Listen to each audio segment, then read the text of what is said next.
একদিকে ভলতা তৃণমূল কংগ্রেস প্রার্থী সহ 9 জনের বিরুদ্ধে ইতিমধ্যেই যেমন গতকাল এফআইআর দায়ের হয়েছে, তার পাশাপাশি ক্যানিং পশ্চিমে তৃণমূল কংগ্রেসের বিধায়ক পরেশ রাম দাস তার দাদার বিরুদ্ধেও অভিযোগ দায়ের। তার দাদাকেও কিন্তু ইতিমধ্যেই গ্রেফতার করা হয়েছে। 4 তারিখ যেদিন বিধানসভা নির্বাচনের ফল ঘোষণা হয়, সেই দিন বিজেপির মিছিলে একজন বিজেপি কর্মীকে গুলিবিদ্ধ হওয়ার অভিযোগ এবং সেই ঘটনায় মদত দেওয়ার অভিযোগ রয়েছে পরেশ রাম দাসের দাদা উত্তম দাসের বিরুদ্ধে, যিনি নিজেও একজন তৃণমূল কংগ্রেসের নেতা এবং ক্যানিং 1 নম্বর ব্লকের পঞ্চায়েত সমিতির সভাপতি।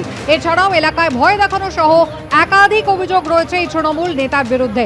গতকাল তাকে গভীর রাতে ক্যানিং থানার পুলিশ গ্রেফতার করে এবং এই গ্রেফতার যখন হচ্ছিল সেই সময় দফায় দফায় পুলিশের সঙ্গে বচসায় জড়ান পরেশ রাম দাস।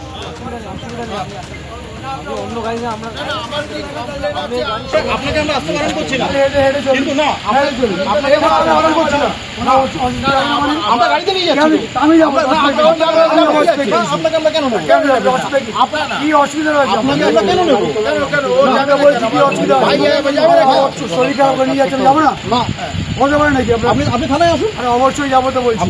আপনি তো বললেন যে এসডিপি সাহেব রেখেছি। হ্যাঁ, আপনি থানায় আসুন। চলুন, আমি যাচ্ছি। না, আমি ওনাকে অসুবিধা কি? পুলিশের গাড়িতে আপনি একজন এমএলএ, আপনাকে আমরা এমএলএ আর কি আছে? এমএলএ বলে কিছু আছে? নিতে পারবো। আপনারা যারা পঞ্চায়েত সমিতির সভাপতিকে নিয়ে যাবেন উইদাউট ইন্টিমেশন, আমার এমএলএ কথা বলছেন।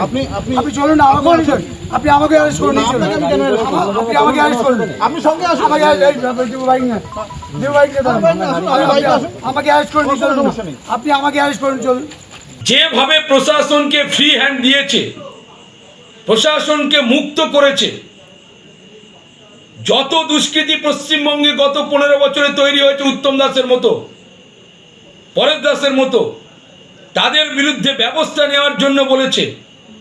তাই আজকের তৃণমূলের এই ক্যানিং পশ্চিম বিধানসভার ত্রাস, যার নেতৃত্বে পরেশ দাস প্রত্যেকটা নির্বাচনে লুট করেছে, বিধায়ক হয়েছে, ক্যানিংয়ের এই শহরে অর্ধেকের বেশি সমস্ত জায়গা দখল করে নিয়েছে।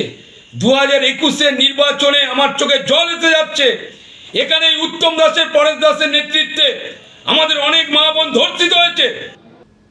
ছুটির রবিবারে মেট্রোর কাজের জন্য বন্ধ টালিগঞ্জ থেকে ব্রিজি পরিষেবা। খুব তাড়াতাড়ি নিউ গড়িয়া মেট্রো স্টেশনে পুনর্নির্মাণের কাজ শুরু হবে।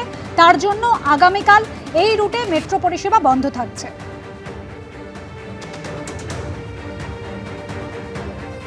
কবিসুবাস স্টেশন, তারপরে ওখানে ইন্টারচেঞ্জ আছে with eastern railway, again with metro orange লাইনে ইন্টারচেঞ্জ আছে। আপনারা ওখান থেকে again travel to IT centre, cross to change over interchange to Salt Lake sector 5, green line নিয়ে আপনি হাওড়া ময়দান যেতে পারবেন। So with this it will become a complete circle and slowly incomplete মেট্রোগুলো কমপ্লিট হয়ে যাবে।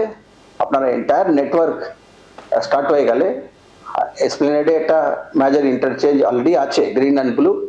ফার্দার पर्पल लाइन साथ एक इंटरचेंज हो जाए, ऑरेंज लाइन और ग्रीन लाइन साथ इंटरचेंज हो जाए। एबीपी आनंद एगिए थाके एगिए राखे।